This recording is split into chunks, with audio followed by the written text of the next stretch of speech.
सिनी सुरेश पांडे या युट्यूब चॅनेलवरून मी तुमचे सर्वांचे सहर्ष स्वागत करत आहे। आज मी माझी मैत्रीण ललिता काबरा यांच्या घरी आलेली आहे।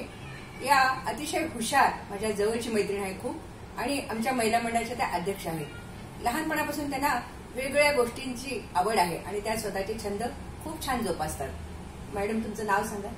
मी ललिता काबरा, नांदेड। पांडेभावी माझी फार मैत्रीण आहे, तिला तारीफ करायची फार सवय आहे। नाही, ज्यांना गुण असतात अंगात त्यांना आपण तारीफ करतोच नाही का। तर आज मी त्यांच्याकडे आलेली आहे, आपण त्यांच्या तोंडून ऐकूया। तुम्हाला हे लहानपणापासून अशी ड्रेसेस बनवण्याची आवड होती का? लहानपणापासून आवड झाली तुम्हाला? नाही, माझी आईनं म्हणले सगळं काम यावं मुलीला, स्वयंपाक करायला यावं, सिलाईची क्लास लावली मला। सिलाई करता करता एंगेजमेंट झाली माझी, तर शिकलेले आहे। तेव्हा शिकले का? म्हणजे शिलाई काम तुम्हाला? सिलाई पूर्ण, लेकराचे कपडे सगळे शिवत होते। मग आता तुम्ही एवढे सुंदर ड्रेसेस बनवले देवाचे सगळे, हे केव्हापासून बनवायला सुरुवात केली तुम्ही? हे माझे मिस्टर आहे ना, गेल्यावर काय करावं म्हणून माझ्या मुला वेळ लागला होता, टाइमपास कसं व्हायचं। बरोबर। टाइमपास करायला आमच्या एक जवळचे जावई आहे, त्यांनी म्हणले देवाच्या काहीतरी काम करा। बरोबर। आम्ही थोडे दिवस काय केले, घरचे देवाला गिफ्ट दिले सगळ्याला। नंतर आम्ही काय केले, म्हणजे सुनाला विचारले, बाई आम्ही आहे ना हे एक्झिबिशन ठेवूत काय? सुना म्हणले हो करा मम्मी, आम्ही सगळे हेल्प करते। दोन्ही सुना येत राहते, एक मुंबईला राहते, ते दोन्ही सुना मला एवढे हेल्प करत होते, सगळे हेल्प करून एवढं चांगलं एक्झिबिशन सक्सेस झाले आमच्या। एक्झिबिशनमुळे सगळ्यांना माहित झालं नाही का? आता मी एक्झिबिशन नाही लावते, घरीच सगळे आता घरीच त्यांना एवढ्या ऑर्डर येतात बघा की त्यांना वेळ मिळत नाही। आता कृष्ण जन्माष्टमी जवळ आली आहे ना, सुंदर कृष्ण जन्माष्टमीचे कृष्णाचे ड्रेस त्यांनी केलेले आहेत, शिवाय विठ्ठल रुक्माईचे वेगवेगळे नवीन नवीन ड्रेस त्यांनी केलेले आहेत। आता सध्या त्यांचा हात सुद्धा रिकामा नाहीये बरं का, इतकं त्यांचं हे असतं। आता मला ऑर्डर येते, असे मूर्त्या देतात लोक, मूर्ती देऊन आम्ही शिवून देतात आणि मग तसे ड्रेस शिवायला लागतात। विशेष म्हणजे भाभींना कोणताही ड्रेस शिवता येतो बरं का। फक्त त्या काय करतात, एखादा ड्रेस मिळाला तर ते उसवून बघतात, ते कसं शिवलंय ते बघतात आणि मग स्वतःच्या डोक्याने ते शिवतात, परत त्याला डेकोरेशन करतात। त्यांच्या सुना ही दोघं खूप हुशार आहेत, त्या त्यांना सगळं सहकार्य करतात त्या दोघी सुना।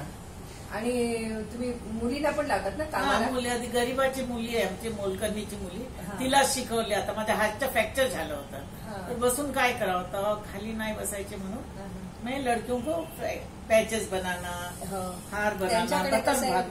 त्यांच्याकडे कसं आहे बघा, 10-12 जणांचे असे घरामध्ये नौकर आहेत, तर त्यांचे सगळ्यांचे त्या म्हणजे मुलांना काम देतात, हार बनवणं शिकवते, असे पॅचेस हे मुलांनी बनवले बरं का, त्यांच्या मुली कामवाल्या मुलींनी। आणि त्यांना त्या काय करतात, पैसे म्हणजे मी तुझी फी भरते पूर्ण, तू हे काम कर, तू ते काम कर, आणि त्या मुली सुद्धा आवडीने करतात।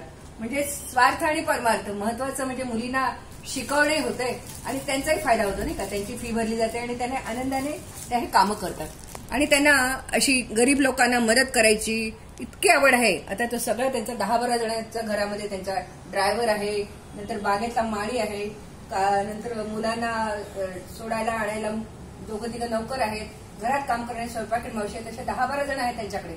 पण सगळ्यांना त्या हेल्प करतात, सगळ्यांना त्या मदत करतात, अशी त्यांची पहिल्यापासून खूप पहिले आहे।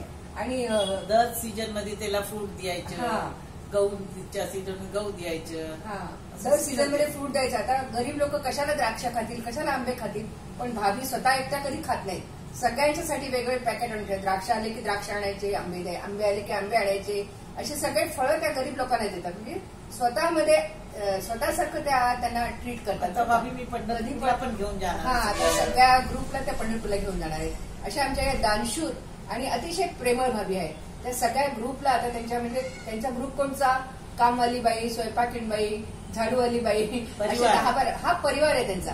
तो परिवार त्या पंढरपूरला घेऊन जाणार आहेत विठ्ठलाच्या दर्शनाला गाडी करून, असा त्यांचा प्लॅन सुरू आहे सध्या। तर असं सगळ्यांना मदत करणाऱ्या आणि आता मंदिरामध्ये आमचं कृष्ण मंदिर आहे। कृष्ण मंदिर तर फक्त भाभींमुळेच कृष्ण मंदिर आहे। कृष्ण मंदिराची मूर्ती कुठून आणली भाभी तुम्ही? मी राजस्थान किशनगडून आणली। किशनगडून त्यांनी मूर्ती आणली आणि बसवण्याचा सगळा त्यांनी पुढाकार घेऊन प्राण प्रतिष्ठेचा पूर्ण खर्च केला। त्यांच्या सुनाही लेकीसारख्या त्यांना अगदी मदत करतात, मुलंही तसेच आहे। आतमधली सेवा पूर्ण आपणच करतात, पूर्ण करतात। आणि भाभीचंच लक्ष असतं, रोजचं आरती, पूजा, नैवेद्याचं ताट, गुरुची दक्षिणा। आमचं मंदिर आहे पण मेन भाभी असल्याशिवाय त्या मंदिराचं पानही हलत नाही। हे तितकंच खरं आहे. इतक्या ह्या मारुती मंदिर पण आहे. आणि शिवाय मारुती मंदिर आहे त्यांचं. मारुती मंदिरात सुद्धा त्यांनी गुरु लावलेला आहे. गुरुला सगळं स्वतः हे करतात. नंतर तिथली पूजा वगैरे सगळं लक्ष देऊन बघतात. गुरुला तुम्हीच लावलेले मला वाटतं ना. मारुती मंदिरचा गुरु पण त्यांचा. तर अशा या दानशूर असलेल्या माझ्या जवळच्या मैत्रिणी खूपच त्यांना प्रत्येक गोष्टीची आवड आहे. आणि एवढाच हाच गुण नाही बरं का. आमच्या महिला मंडळात त्यांनी वेगवेगळे पदार्थ शिकवले आहेत. त्यांची मसाला सुपारी अतिशय प्रसिद्ध आहे. बारीक शंकरपाळे बारीक अगदी करून सगळ्यांना वाटतं. दिवाळीच्या फराळाच्या वेळेस प्रत्येक वेळेला त्यांच्याकडे फराळाचं असतं वेगवेगळे प्रकार. आणि कधीही कंटाळा नाही, कधीही कुठल्या गोष्टीचे नाही. अशा ह्या अतिशय हुशार असलेल्या माझ्या मैत्रिणींनो, तुम्हाला आज मी त्यांची ओळख करून दिली आणि हे तुम्हाला वेगवेगळे ड्रेसेस दाखवले. हा लड्डू गोपाल बरं का. लड्डू गोपाल म्हणतात म्हणजे बाळकृष्ण छोटा. त्याला सुद्धा किती सुंदर सजवले बघा. खूप सुंदर सजवले. त्याची पगडी केलेली आहे. नंतर हे ड्रेसेस केलेले आहेत त्याचे. आम्ही हे करून तुमचे लग्नामध्ये तुमच्या देतात ना आहे त्याच्यामध्ये देतात. लग्नामध्ये रुखवत सुद्धा त्या करून देतात बरं का. असे करून देतात. म्हणजे त्यांचं कसं रिकामा वेळ त्या वाया घालवत नाही. घरामध्ये सतत त्यांचं चालू असतं. काही ना काही चालू असतं आणि स्वतः करतात आणि दुसरं नाही कामाला लावतात. तुम्ही करा, तुम्हाला पैसे देते मी, पण तुम्ही करा का असं म्हणून त्यांनी त्यांच्या जवळच्या गरीब लोकांना हुशार केले बरं का. अशा या माझ्या हुशार असलेल्या या ललिता काबरा भाभी खूपच मेहनती आहेत आणि कष्टातून वर आलेले आहेत. आज त्यांचा एवढा मोठा बंगला आहे. इथे 2-2 बंगले आहेत. मुलं मोठमोठ्या पदावर आहेत. पण गर्व असा कुठल्या गोष्टीचा नाहीये. भाभी तुम्हाला खरोखर तुमच्या याच्या कामाबद्दल मी खूप खूप शुभेच्छा देते. आणि असंच तुम्ही वरचेवर करत राहावं आणि आम्हाला सगळ्या मैत्रिणींना याचा आनंद द्यावा एवढी मी तुम्हाला इच्छा व्यक्त करते. आणि बाकी तुम्ही काही आणखी बोलू शकता का. तुम्हाला आवड आहे तुम्ही आता वाढवणार सगळं नाही का. सोशल वर्क करायची फार आवड आहे मला. सोशल वर्क करायची आवड आहे आणि गरिबांना मदत करणे हे त्यांना खूप मनातून आवडते. मैत्रिणींनो, ललिता काबरा यांचा हा जो व्हिडिओ घेतलेला आहे मी, तो तुम्हाला आवडला असेल तर नक्की लाईक करा आणि सबस्क्राईब करा. धन्यवाद परत एकदा तुमचे सर्वांचे. धन्यवाद पाटे भाभी.